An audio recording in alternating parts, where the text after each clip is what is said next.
Hey, sports fans, what's happening? It's your main man, Matt, from the DFS 5-pack.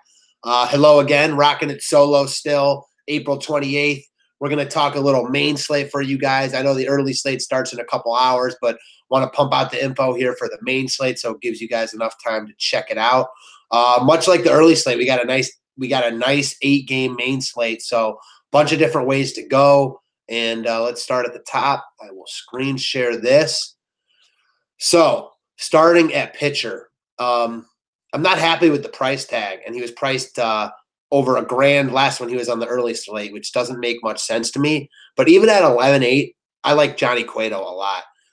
Cueto's back. This is the Johnny Cueto we know and love.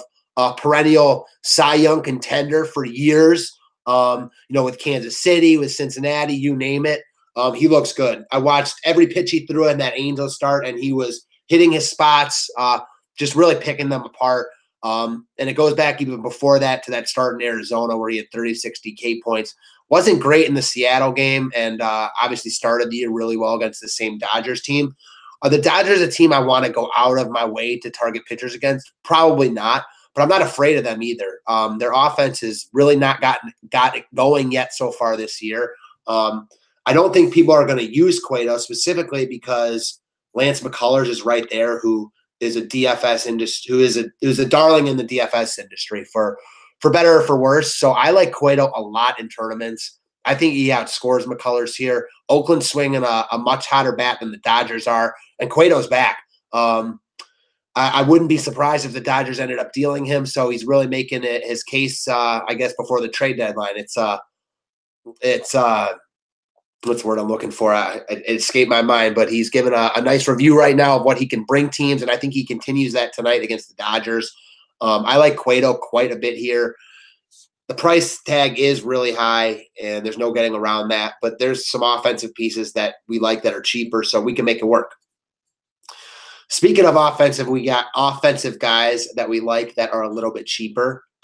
How about some Welington Castillo? I know we went hard on Castillo last night, and he only got us 5 points. Wish we had gone harder on Wilson Ramos. Probably would have taken out a GPP if that were the case. But hindsight's 2020, right? Facing Skoglund here, probably the worst pitcher on the slate. I need White Sox exposure, and Castillo is the best way to get it. At 3-1 facing a lefty, just lock Castillo in. Rock solid guy, great cog in our machine tonight. Priced right, just really, really solid play here. Moving on, speaking of lefty masters, how about our boy Christian Villanueva from the Padres? Facing Jason Vargas in his first start of the year, I think Villanueva lights him up. This guy has just stayed hot all year. He's a much better hitter than people thought coming into the season. Obviously, he's not on that torrid streak that he was, a week and a half ago, but he's pretty hot right now. Aside from last night where he only had 3 DK points, and we'll forgive him for that facing DeGrom, 21, 13, 7, 11. I mean, this guy's playing some good ball right now against a weak Jason Vargas. I like Villanueva a ton here. We'll probably have runners on base, be given every opportunity to give us DFS points. That's all you can really ask for, right? Moving on. Here's a real sleeper call I have for today. Brandon Crawford. So facing a lefty, no one's going to go here. No one goes here even when facing a righty, and I can't blame him because he hasn't been good all year. But we know this guy's a professional hitter and has upside when he's swinging it well. Homered last night off Ryu. So faced a lefty last night and homered off him. Coming off a game before that where he doubled, showing signs of life. The kicker here is the BVP that Crawford has against none other than Alex Wood. I got to scroll down even more. That was the early game. So Brandon Crawford is 5 for 12 with a double and 2 bombs off of Alex Wood. That isn't a huge sample size, but at 2.7K, a guy who's swinging a hot bat, I'll take that for what it's worth, and I'll definitely have some Crawford exposure at 2.7. He opens up a lot of ways we can go with other offensive pieces, other pitching options if you want to go there, spend up at both pitching options. I don't love any high-priced shortstop today.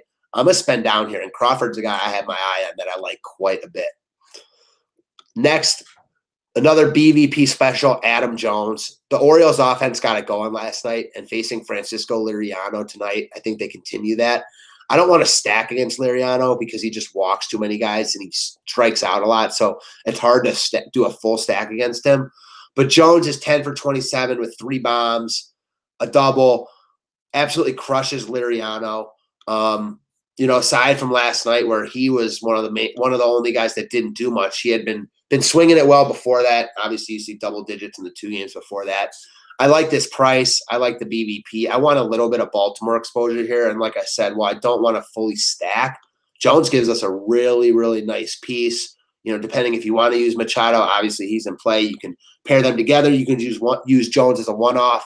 I like him quite a bit here. And again, we always need some cheaper options so we can spend up at pitching and spend up on elite bats. So as Ryan and I always like to say, it's easy to give the low-hanging fruit, but guys like Crawford, that's deep, man. So hopefully he goes yard tonight for me. Thanks, guys. Again, if you want more videos, more content, more Facebook group stuff, all that fun stuff, sign up today to DFS5pack.com. Let's get it.